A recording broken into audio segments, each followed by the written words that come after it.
So according to current and current data, the rate of infection of defibrillators and CRT continues to increase. Even as the number of implants increase, the rate of infection is increasing with a slightly greater slope. And so depending on the patient population studied and the device studied, the infection rate is somewhere between 1% up to 3 or 4%.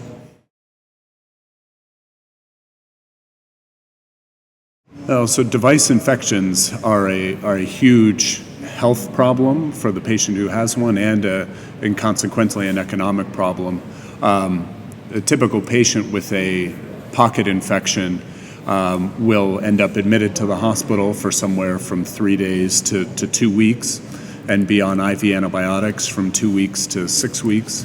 In addition to, once a infected device is explanted, the new one put in is a whole new cost that wouldn't have been there if it weren't infected. Yeah, so the Citadel and Centurion studies were designed some time ago. They're originally designed as two separate studies.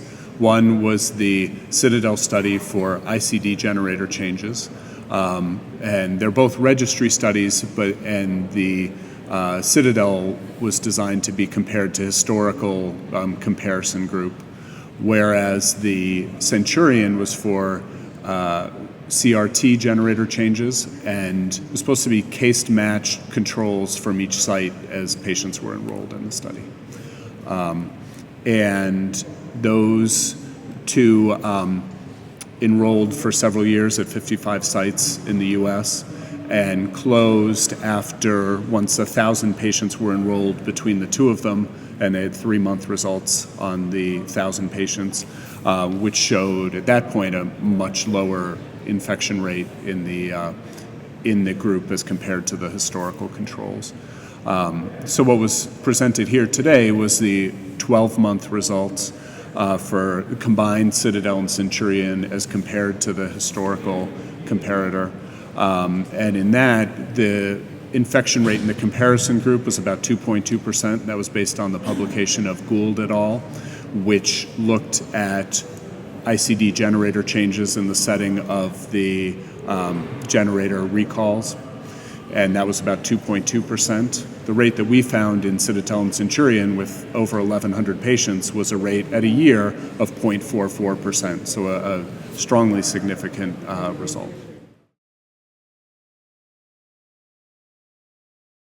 Yeah, so it's important with the Tyrex envelope that for the Citadel and Centurion studies, that was using the non-absorbable envelope, which was a mesh envelope made of materials similar to what's used in repairs of hernias in the abdomen.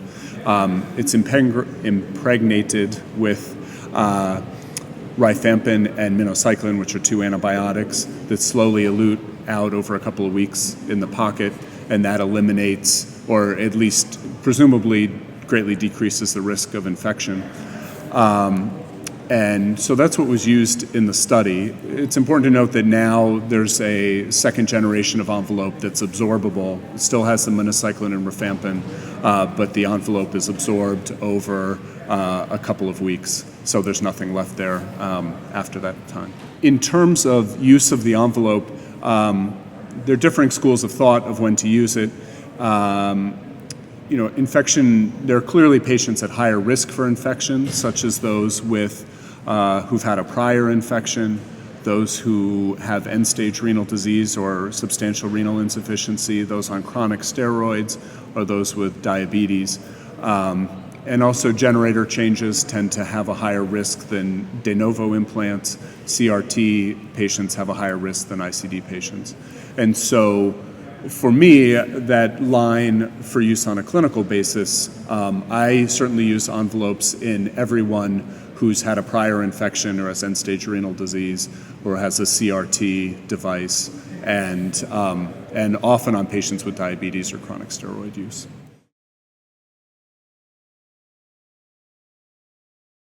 Well, the price is, at first glance, is fairly high. One way to look at it is to compare how many patients need to be treated to prevent an infection and look at the cost of that compared to the cost of an infection. And it depends on the healthcare system that you're looking at, but if you're trying to reduce a 2% infection rate down to 0, then you need to treat 50 patients. 50 patients, even at $1,000 per envelope, which is higher than it is most places, is $50,000. A typical infection is going to cost at least that much to deal with. And so potentially you come out ahead economically, although we recognize this is a new cost.